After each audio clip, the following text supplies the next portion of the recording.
Allô? Alors,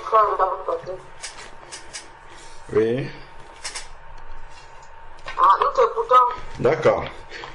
Sœur Ingrid, tu as compris pourquoi j'ai souhaité qu'on apporte un éclairage par rapport au sang de Jésus? Oui. Non, oui, non, je vais. D'accord. C'est par rapport au rôle du sang de Jésus. Le rôle du sang de Jésus dans la parole de Dieu n'est pas associé à une protection. D'accord. Parce que dans ta prière, tu disais que la maison de notre sœur soit aspergée du sang de Jésus. Donc, je crois que derrière ça, en fait, c'était pour demander la protection et la bénédiction de Dieu. Oui, la protection et la bénédiction de Dieu n'est pas dans le sang de Jésus, puisque le sang de Jésus a un autre rôle dans la parole du Seigneur. Donc, déjà, à la base, on sait dans Exode 12 comment le Seigneur avait demandé au peuple d'immoler un agneau. Exode chapitre 12, d'immoler un agneau et de mettre le sang sur les linteaux des portes. Exode chapitre 12. Donc, on peut prendre Exode chapitre 12. On peut regarder déjà le verset. Le verset 3 dit: Parlez à toute la communauté d'Israël et dites: le 10 de ce mois, on prendra un agneau pour chaque famille, un agneau par maison. Si la famille est trop peu nombreuse pour un agneau, on le prendra avec son voisin le plus proche de la maison. Donc ça, c'est la préfiguration en fait du repas du Seigneur.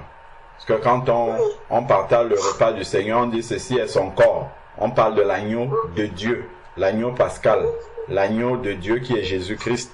Et on dit qu'on le prend avec son plus proche voisin. Donc il y a l'image déjà de l'église de proximité, l'église de maison. Les voisins se réunissent entre eux pour prier le Seigneur. Bon, donc selon le nombre de personnes, vous repartirez cet agneau d'après ce que chacun peut manger. Ça sera, verset 5, un agneau sans défaut, âgé d'1 an. Vous pourrez prendre un agneau ou un chevreau. Bon, donc ça c'est l'institution de la Pâque. Donc je vais nous économiser la lecture. Descendons un peu plus bas. Donc, si nous prenons le verset 11, voici comment vous le mangerez, l'agneau.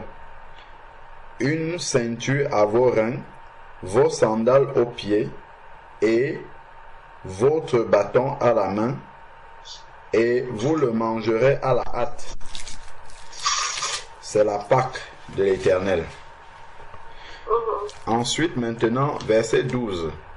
Il est écrit: cette nuit-là, je parcourrai le pays d'Égypte et je frapperai tous les premiers-nés du pays d'Égypte, depuis les hommes jusqu'au bétail, et j'exercerai des jugements contre tous les dieux de l'Égypte. Je suis l'Éternel. Verset 13 maintenant à propos du sang. Le verset 13 dit: le sang servira de signe. Tu vois, le sang servira de signe sur les maisons où vous serez. Vous qui? Vous les Israélites. Le sang servira de signe sur les maisons où vous serez. Tu vois, regarde ce qui est écrit, je. Le je là, c'est mis pour qui? Je Celui pour... Tu regardes juste le verset d'avant, c'est écrit.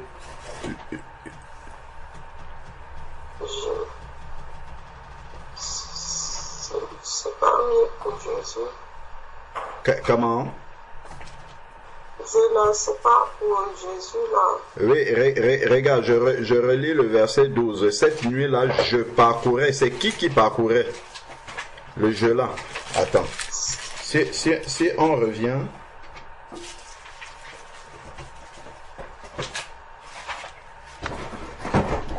Alors.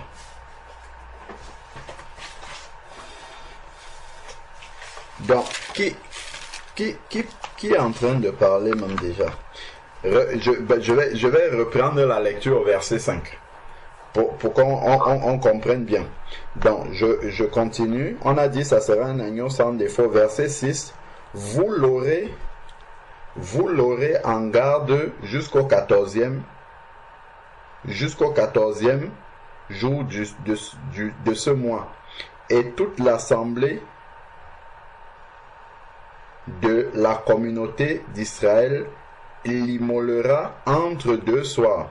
On prendra son sang, le sang de l'agneau, et l'on en mettra sur les 2 poteaux et les linteaux de la porte des maisons où on mangera. D'accord?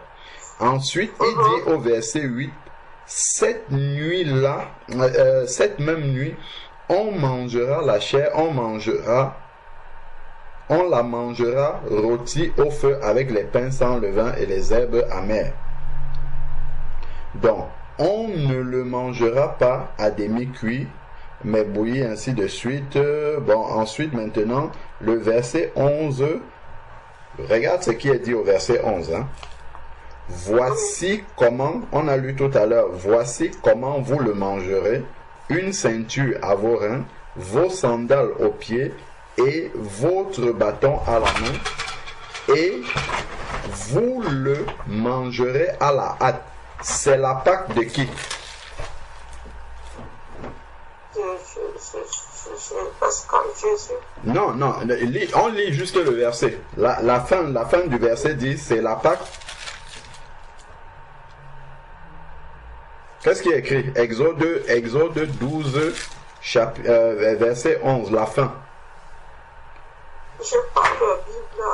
Ah, tu n'as pas la Bible, excuse-moi, je pensais que tu avais la Bible. D'accord, ok. Bon, c'est pas grave. Bon, c'est bon alors. Je vais lire pour toi. Donc, c'est écrit, c'est la Pâque de l'Éternel. Et ensuite, au verset 12, il dit, cette nuit-là, je parcourais. Donc, littéralement, c'est la Pâque de l'Éternel. Et quand il dit cette nuit-là, je parcourais, c'est l'Éternel qui va parcourir. Oui, c'est Dieu. Voilà. Donc, je parcourais, ça c'est l'Éternel qui va le faire. Le pays d'Égypte, je frapperai. Ça c'est l'Éternel qui va frapper tous les premiers-nés du pays d'Égypte, depuis les hommes jusqu'au bétail. J'exercerai des jugements. C'est Dieu qui exerce des jugements. D'accord? Voilà. Donc, j'exercerai des jugements contre tous les dieux de l'Égypte. Je suis l'Éternel. C'est ce que Dieu dit. Je suis l'Éternel. Ensuite, maintenant, il dit, le sang vous servira de signe sur les maisons où vous serez. Je verrai le sang. Dans le jeu là, c'est toujours l'Éternel qui parle. Je verrai le sang, l'Éternel, je passerai de dessus, et il n'y aura pas sur vous de fléau destructeur quand je, l'Éternel, frapperai le pays d'Égypte. Donc, ce jour, bon, après maintenant, il explique comment ça va se passer.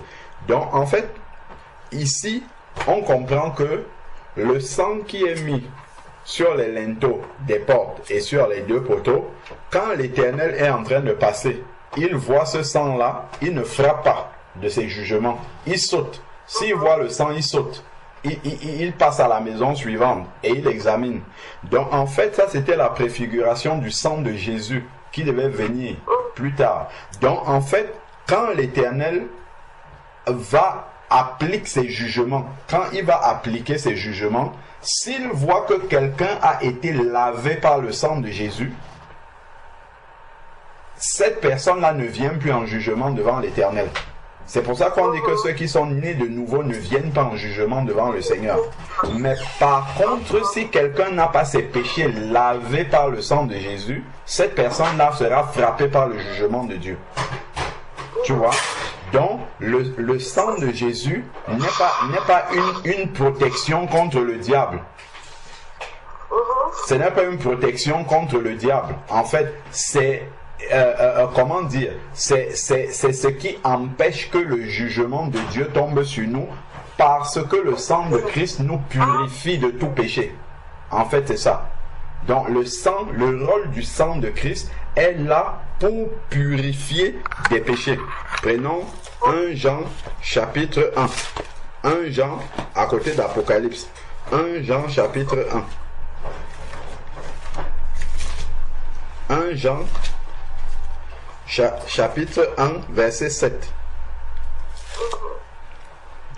1 Jean 1, verset 7 nous dit, alors, 1 Jean 1,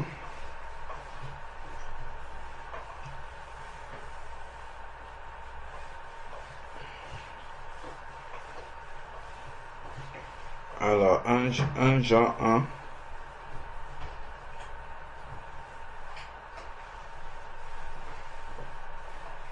voilà, dans 1 Jean 1, verset 7 dit, mais si nous, les enfants de Dieu, si nous marchons dans la lumière, mais si nous marchons dans la lumière, comme lui-même Jésus est lui-même dans la lumière, nous sommes en communion les uns avec les autres, et le sang de Jésus, son Fils, nous purifie de tout péché. Donc, le rôle du sang de Jésus est de nous purifier de tous les péchés. Amen. Amen. Le sang de Jésus n'est pas une potion miraculeuse pour nous protéger du diable, non. Le sang de Jésus est là pour nous purifier des péchés. Et lorsque nous sommes purifiés de nos péchés, le jugement de Dieu ne tombe plus sur nous et le diable de l'autre côté ne peut plus nous accuser parce qu'il n'y a plus de péché en nous. Le diable ne peut nous accuser que lorsqu'il y a des péchés dans notre vie. Mais comme le sang de Christ a purifié, lavé nos péchés, alors à ce moment-là, le diable ne peut plus nous accuser. Voilà pourquoi dans Apocalypse, on va dire, parlant des martyrs, on va dire, ils l'ont vaincu par le sang de l'agneau et la parole de leur témoignage. Comment est-ce que les enfants de Dieu ont vaincu le diable par le sang de Jésus? Ce n'est pas en déclarant le sang de Jésus sur des objets, sur leur propre vie, ainsi de suite. Et le diable a peur du sang de Jésus. Ce n'est pas comme ça que ça se passe. Quand on dit que ils l'ont vaincu le diable par le sang de Jésus, par le sang de l'agneau et la parole de leur témoignage, c'est-à-dire que en fait, étant donné que Christ, Dieu a pardonné nos péchés parce qu'ils ont été purifiés par le sang de Jésus, le diable ne peut plus nous accuser. C'est comme ça qu'on l'a vaincu par le sang de Christ, parce qu'on a été purifié par le sang de Jésus. Donc il n'y a plus de péché dans notre vie en sorte que le diable peut nous accuser. C'est de cette manière-là, en fait, qu'on l'a vaincu par le sang de Christ. Ce n'est pas que on va dire Satan, je t'envoie le sang de Jésus, ou comme si c'était une potion miraculeuse comme ça, non. Donc le sang de Christ a une fonction principale, c'est celle de laver des péchés, laver des péchés, c'est ça. Donc nous le voyons encore ici là dans Éphésiens chapitre 1. Ah d'ailleurs, le verset que j'ai cité, Apocalypse chapitre 12 d'abord. Apocalypse chapitre 12. Ce que je viens de dire, on le voit dans Apocalypse chapitre 12. Si nous prenons à partir du verset 10. Apocalypse chapitre 12, à partir du verset 10, il est écrit: Alors j'entendis dans le ciel une voix forte qui disait: Maintenant est arrivé le salut, ainsi que la puissance et le règne de notre Dieu et l'autorité de son Christ, de son nom. Car il a été précipité, qui? L'accusateur de nos frères, celui qui les accusait devant Dieu jour et nuit. L'accusateur a été précipité, c'est lui qui accusait nos frères, c'est-à-dire les enfants de Dieu, jour et nuit. Nos frères, ils l'ont vaincu à cause du sang de l'agneau.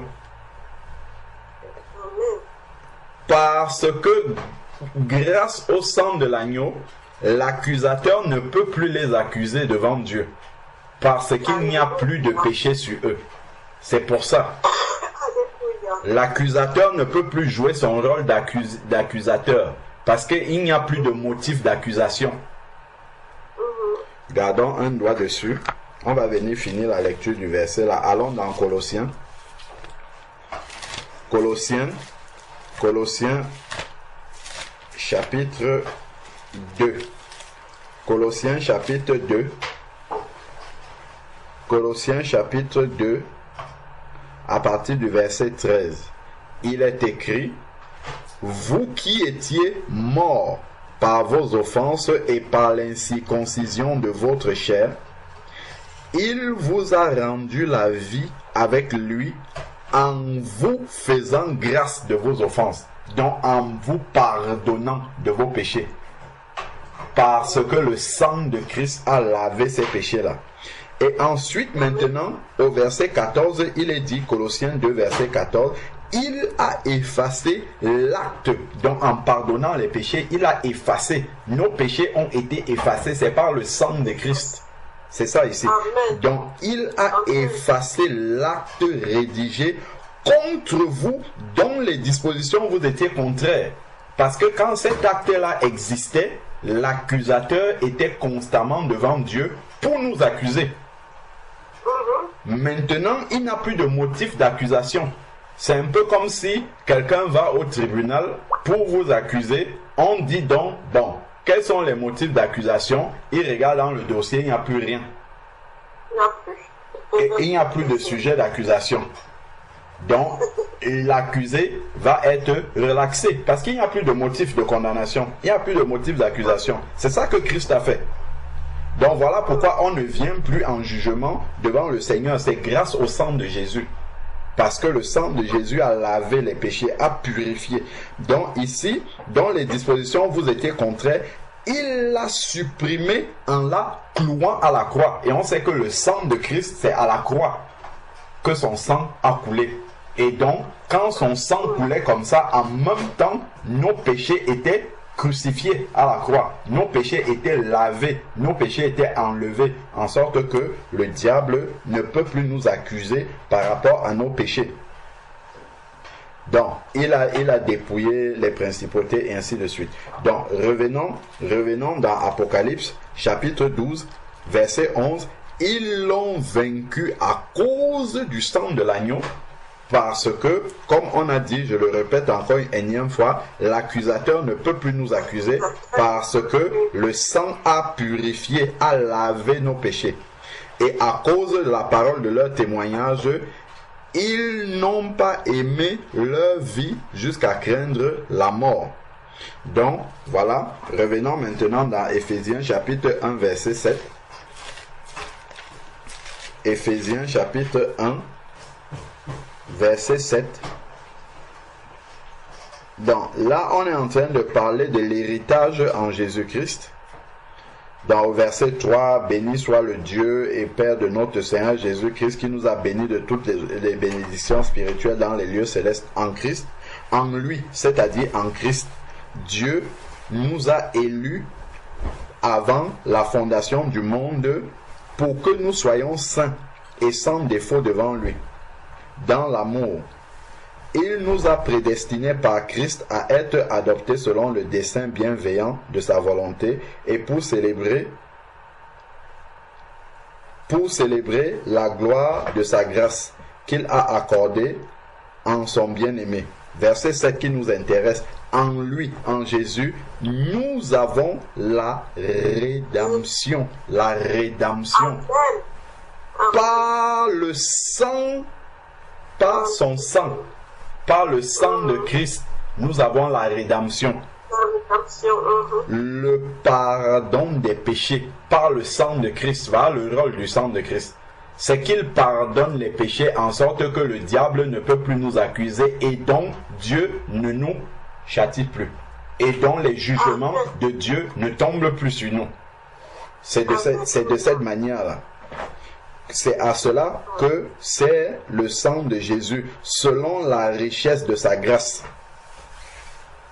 Donc, voilà comment est-ce que le sang de Jésus intervient pour nous purifier. Donc, regardons Hébreux chapitre 9, verset 14 également. Hébreux chapitre 9, verset 14. Hébreux 9, 14. Il est dit, si je prends à partir du verset 13, « Car si le sang des boucs et des taureaux et la cendre d'une génisse qu'on répand sur ceux qui sont souillés les sanctifie, c'est-à-dire les met à part pour Dieu, de manière à purifier la chair. » Ça, c'est ce qui se passait dans l'ancienne alliance. Maintenant, le parallèle, c'était l'ombre des choses à venir. Maintenant, le parallèle dans la nouvelle alliance, combien plus le sang de Christ, qui par l'Esprit éternel s'est offert lui-même sans tache à Dieu, purifiera-t-il notre conscience des œuvres mortes pour que nous servions le Dieu vivant.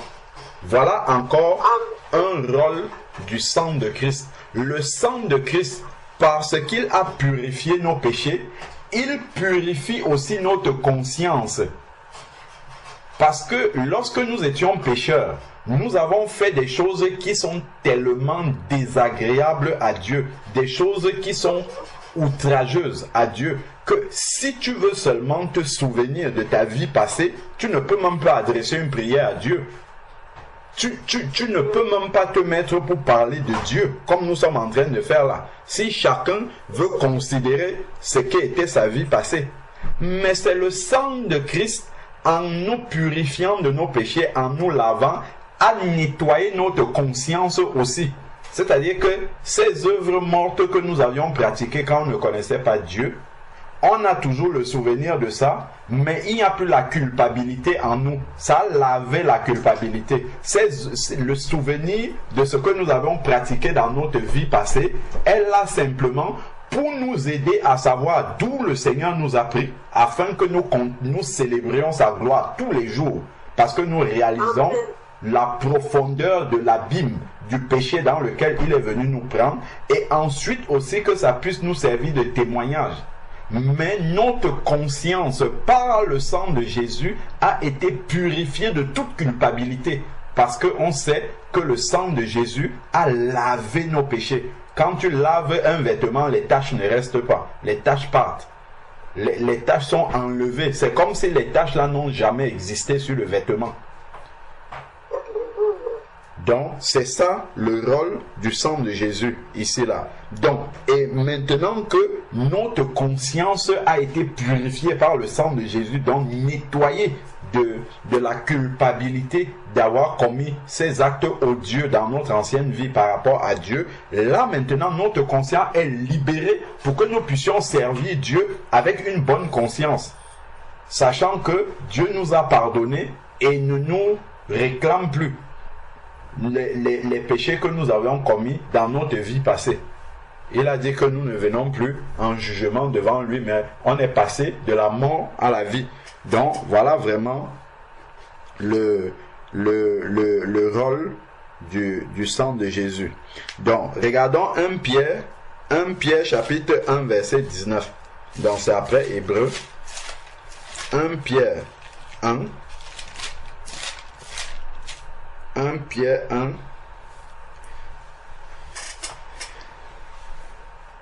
verset 18 déjà dit: vous savez en effet que ce n'est point par des choses périssables, l'or ou l'argent ou l'or, que vous avez été rachetés de la vaine manière de vivre héritée de vos pères, mais par le sang précieux de Christ, comme un agneau sans défaut et sans tache, dont nous avons été rachetés par le sang de Christ. Rachetés, parce que à cause de nos péchés, justement, on n'appartenait pas à Dieu. Et le sang de Christ a effacé les péchés en sorte que nous puissions maintenant appartenir au Seigneur. Donc, c'est important de réaliser que le sang de Christ est là pour effacer nos péchés et donc nous protéger du jugement de Dieu qui va arriver. Le sang de Christ n'est pas une arme de combat spirituel au sens où on va invoquer le sang de Christ comme ça de manière surnaturelle et ça va produire quelque chose. Non, c'est pas des prières qui existent dans la parole de Dieu. Les apôtres n'ont jamais prié en prononçant le sang de Jésus, en mettant des objets dans le sang de Jésus, des choses comme ça. Non. Déjà, le sang de Jésus purifie les hommes, les êtres humains, les âmes des personnes. Donc, ça s'adresse uniquement aux êtres humains. Déjà, le sang de Jésus est là pour agir sur les êtres humains, pour les sanctifier, c'est-à-dire les mettre en dehors du jugement de Dieu par le pardon des péchés. Ça, c'est le rôle du sang de Jésus. Par contre, maintenant, le nom de Jésus est là pour tout. Le nom de Jésus, on prie déjà au nom de Jésus. Le nom de Jésus peut nous protéger. Nous pouvons chasser un démon au nom de Jésus. Donc le nom de Jésus est là pour ça. Nous pouvons obtenir la guérison au nom de Jésus.